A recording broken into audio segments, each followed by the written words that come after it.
While there are more agreeable cars than the Mazda 3, I would label it as the most distinct offering in the class, and that's for a variety of reasons. Today I'll go over both the good ones and the bad ones, along with what's new for 2023.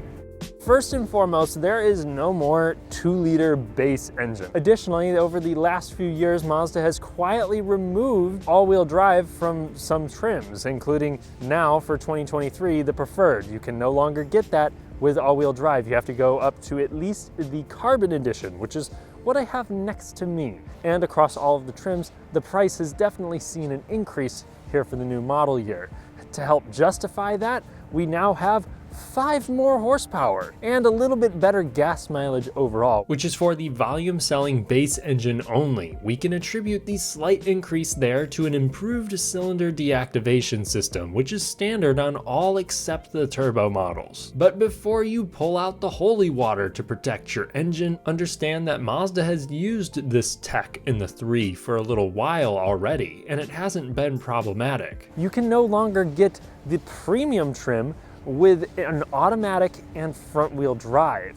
Now it's either automatic and all-wheel drive or a manual transmission with front-wheel drive. Before we continue, if you enjoy fun, detailed car content without fluff, consider subscribing and hitting the bell for notifications.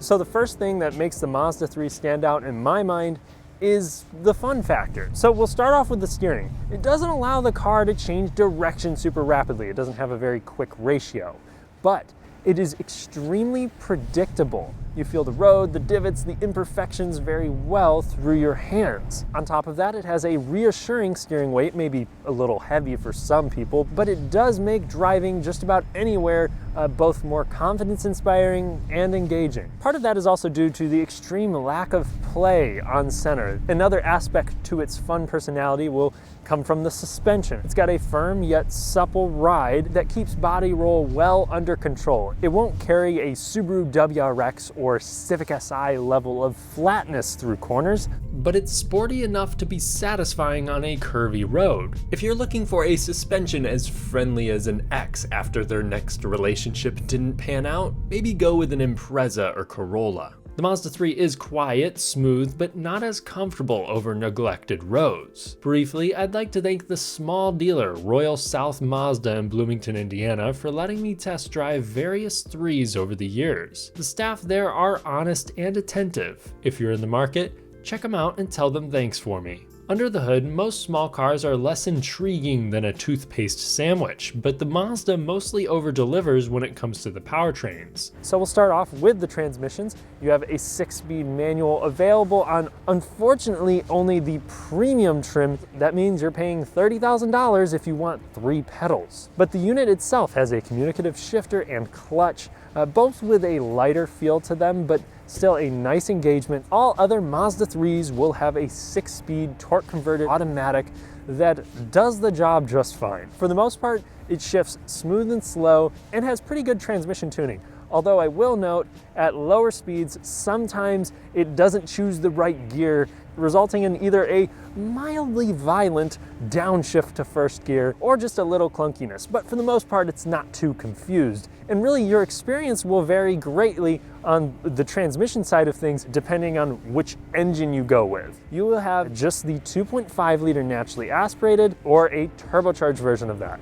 Go NA and you will have 191 horsepower on tap. One weird fact, according to the Mazda spec sheet, the hatchback with the naturally aspirated engine actually has a more aggressive final drive ratio. I think with the base engine, you have more than enough power for a car of this size. Putting up 0 to 60 times around 8 seconds, some people have reported with a good run in great conditions, around the 7-second mark with the manual transmission.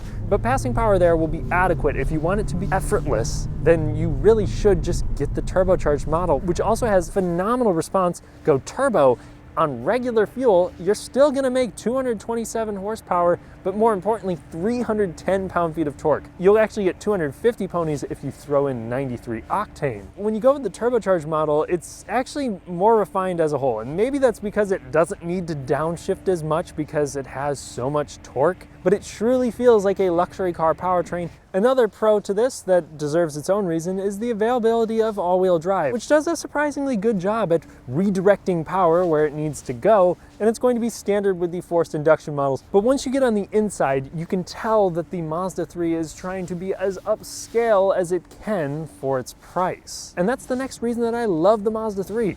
The interior. You have very soft materials, even where your knees rest. Or on the dashboard, there's also an analog theme going on. You have clicky dials and buttons for the HVAC controls, the volume knob, but also the infotainment system, which is not touchscreen. It uses this big dial where your hand naturally lies, so you literally don't have to lift a finger. I think while you're driving, this system makes quite a bit of sense. Now, it is oversimplified. Just to do some simple tasks, at times it takes an extra few steps. Which will be a big turnoff for many. At least it has plenty of features to compensate, like leatherette seating and proximity unlock and lock standard on everything but the base, lumbar adjustment and heated seats on the preferred, phenomenal Bose audio on the Carbon edition, and a heads-up display on the premium. I should also mention the base 8-speaker sound system punches well above its weight. So you not only have high quality, you have competitive features as well.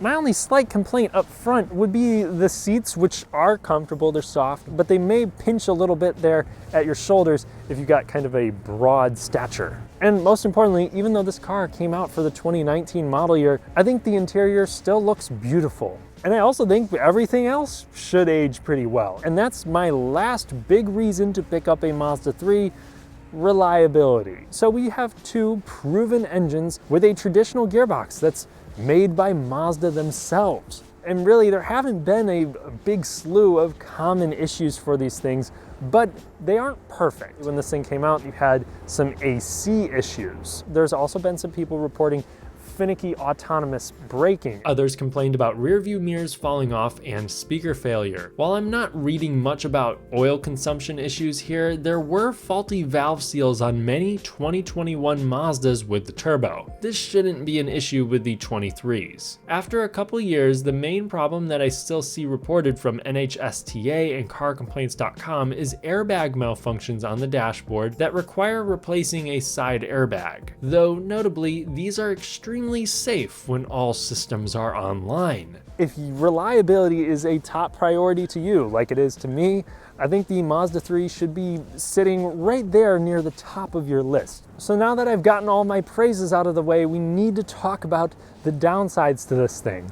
So this is going to cost a very similar amount of money to the CX-30, which has all-wheel drive as standard, and it's got a slightly bigger trunk and more ground clearance, something that a lot of people appreciate. The Mazda 3 really exists to satisfy the dwindling number of people that really just want a small car, something lower to the ground and doesn't come with an awkward amount of body cladding. But in most other cases, there's a value proposition to going with the car version. It also can't boast a practical backseat. Yes, it is big enough to fit me at 6'3" in both rows. It's just bested by most other cars, and that's in both the sedan and hatchback forms. At least the cargo area is more on par with the class, but that practicality disadvantage is going to push away a decent amount of people, as will the visibility. I think the front windows could be a little bit lower. It still has a closed off feeling, something a few people may like, but if you go with the hatchback, the beltline really rises there at the end, and it's just not that easy to see out of. At least if you go with only the select trim, you will have blind spot monitoring, rear cross traffic alerts. This also drags its feet in fuel economy compared to its highly efficient competitors. The infotainment system is polarizing and could use a thorough UI overhaul. Another thing that's not exactly helping it would be the torsion beam rear suspension. It's something that in this small of a car doesn't pronounce itself, but it doesn't make it as settled as some other cars on rough, windy roads. It can just feel a little bit busy there. And I also would have liked to see a manual transmission in some of the lower models, at least one other trim, but at this point I'm just glad it still exists. And for some people, the lack of lane centering, unless you get like the top spec trim, is a bit of a bummer. And even there, I think it only works up to like speeds of 40 miles per hour. You can tell where Mazda's priorities lie. It seems like the mission here was to provide an upscale experience and a fun to drive package. To do that at this price, they compromised in a few areas. As a result, I highly recommend the Mazda 3 to those looking for a compact car. But due to its sort of polarizing set of attributes, the appeal here is rather limited, and with sales around a third of what they were 5 or 6 years ago, I'm worried we're near the end times. Thanks for watching. If you enjoyed the video, then please leave a like to help me embarrass the YouTube algorithm. If you'd like to see more, subscribe and hit the bell for notifications. And thank you to my very loyal patrons. I'll catch you in the next one.